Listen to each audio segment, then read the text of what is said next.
It's been about 5 months since I first talked about my friend who got into STEPN early, and I thought it would be worthwhile to make an update video on how his investment is tracking considering the current performance of STEPN. Specifically, the price of GST, the banning of users in China, and just the general controversy surrounding the app in general. Let's see if his plan paid off. Let's see if he broke even. Let's see if he lost his initial investment or made tens of thousands of dollars sticking to the original plan that he put in place. Welcome back to my channel. My name is Reese, and in today's video, we are going to be taking a look at how getting in early to a crypto project can actually pay off massively if you aren't greedy. The hype generated around this project has been insane. The amount of content that was being created for it over the past 6 months has also been quite impressive. And the current daily user rate, according to Google, is sitting somewhere in the hundreds of thousands. As a quick recap, my friend Luke is the person I'm referring to in today's video. He is an elite runner and got into STEPN pretty much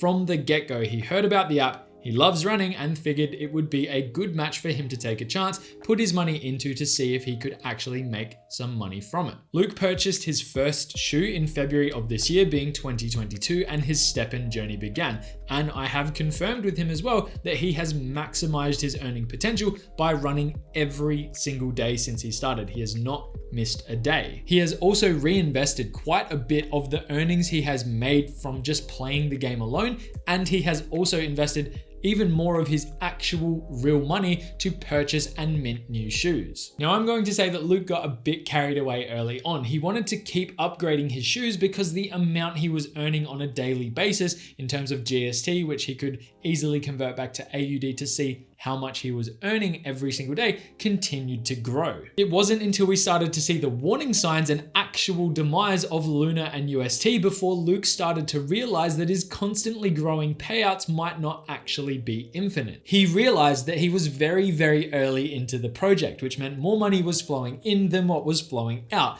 which was predominantly led by lots of new investors, the project gaining traction, and a lot of hype being built around it. And once we saw this first dip occur, based on the events of what I just mentioned, he decided it was probably time to actually withdraw his initial investment, which he actually did. And so this is where we get to the fun part, where you get to be nosy about his journey. But before I get there, I just wanted to quickly mention that he invested a total of 6,000 Australian dollars of his own money over a 6-month period, basically from when he got started to this point where he decided it was enough of his own money being put into it. It was time to start taking some out. So let's see if this turned out to be a profitable investment for him or just a big flop. In the lead up to the Luna crash, Luke decided it was time to start converting his earned GST into other cryptocurrencies as well as AUD, taking it out of the STEPN ecosystem because he had reached his goal of owning 9 shoes. He specifically converted all of his earned GST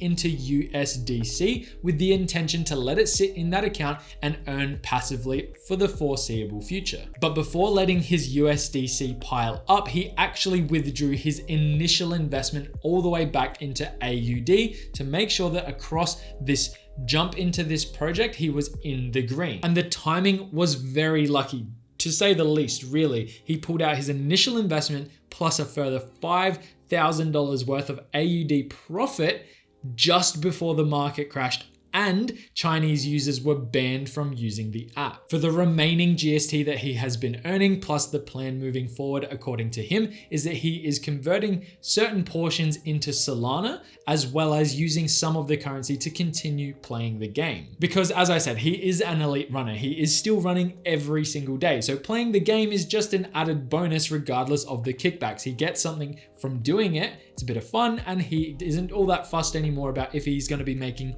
millions of dollars. So he sees it as a win-win. So money-wise here, he has walked away with a few thousand in profit, plus is still holding onto all of his shoes, meaning he has a pretty fat and leveled up STEPN account. And after speaking with Luke as well, he worked out that it ended up being better off for him because of the timing of when he withdrew money to continuously invest money that he was earning from playing to level up his account to increase his earnings. So what he actually did worked out pretty well for him. He maximized earnings quickly, which was a really good idea. And after speaking with Luke, he worked out that it was better to continuously reinvest what he was earning from playing to continue upgrading his account over and over, because what this did is it allowed him to quickly upgrade the account to earn more on a daily basis without having to invest too much of his own money. But again, he was very lucky with the timing based on when he decided to cash out and how much time he had in the lead up to upgrade his account. As if it lasted even another month,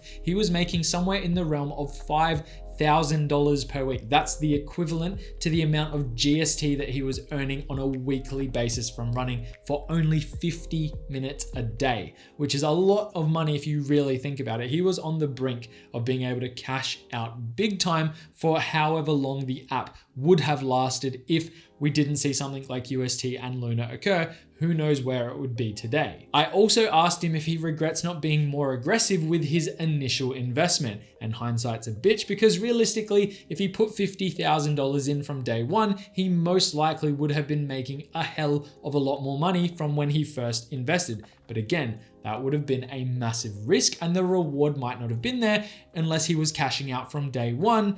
But he was doing the work because he was running every single day, so who knows how much better off he would have been. And the other question that I asked him as well was if he regretted not selling his shoe portfolio when it was worth approximately $20,000 to $30,000, and he again insisted that he was enjoying playing the game, enjoying the earnings that were coming off of it, and to maximize those earnings, he needed to have 9 shoes, which he didn't really want to give up, because then that would have meant his daily earnings would have gone down. So the answer was kind of no, he didn't regret that either. At the time of recording this video, he's still earning somewhere in the realm of $15 a day from doing the activity that he was going to be doing anyway, which is a nice little kickback for exercising for like an hour period of time. It's worth doing in the background because it's still paying dividends.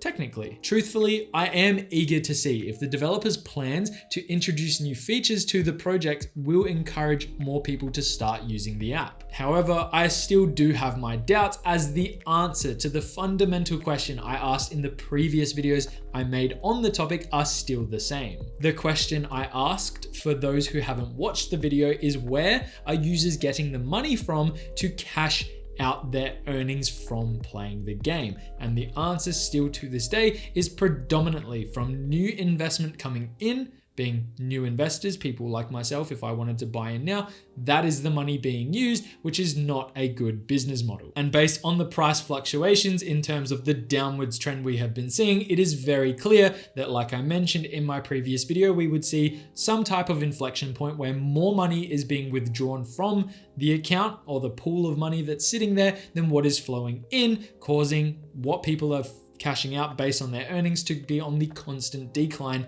meaning they're withdrawing less and less every single day as less new investors are coming to the game. And I did talk about these risks in previous videos as well, where people who got in early, like my friend Luke, would have been in a pretty good position to at least make their initial investment back, probably plus a little bit extra. People who got in earlier than Luke or around the same time as Luke who did cash out money would have been in the green definitely. Whereas for many, especially people who got in much later, I have a feeling that it's going to be the opposite. I do know a few friends who did invest in it and ended up losing a bit of money on it. Thankfully, they didn't lose too much. Don't know how hard others would have gone into it. And for my friend Luke, it looks like in the end, it did work out well for him, where he came out with a bit of profit on the end. But remember, he did put the work in. He ran every single day, maximizing his earnings potential, and he only came out of it unscathed because of his very lucky timing of when he was ready to start withdrawing back into Australian dollars. Ultimately, this is a really good case study of why it is so important to take profits as you go, because it's very, very easy to get blindsided by when you're making the equivalent of $600 a day for 50 minutes of exercise. There are lots of different variations of this in the crypto world and in the real world as well. And this is one reason why it is so important to take profits as you go. If the market does take a dive, that investment can disappear very, very quickly. Being in the green by doing the work and pulling a bit out as you go will make you feel much better better any day of the week. And that really is all I have to talk about today. I hope you enjoyed today's video. I hope it was insightful. If you liked it, please hit that like and subscribe button down below. I really appreciate the support. It does not go unnoticed, and yeah, it really helps the channel grow. So thank you for taking the time out of your day to do that. With that being said, I will leave you there. Have a good day, have a good week, and as always, I will see you in the next one.